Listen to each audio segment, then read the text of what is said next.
आ हल्की हुई खड़ोती है संगी वो आ गुलेपुर वाली पोड़ ए वेद पे गुलेपुर बंगले वाली पोड़ आ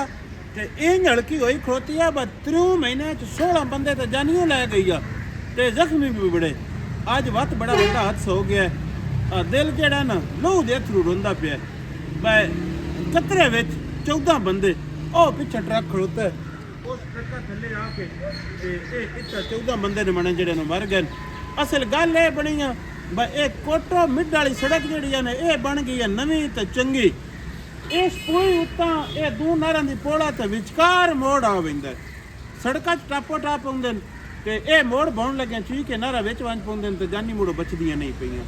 ते ये सड़क बनी है तो इस पुल भी फेल फोर वड्डियां ते चढ़िया करना चाहिए ये विचों डिंग कढ़ना चाहिए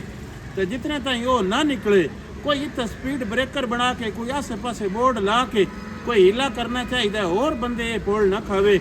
अस्तगफार तौबा बंदा लेंदी पई है पोल एडी त्रिखी एडी खूनी जा कोई भी ना उसी जेडा घर ये पोल वसाई खड़ोती है अल्लाह ब माफ़ी देवे इंशाअल्लाह सारे सुनने वाले वसते रहा।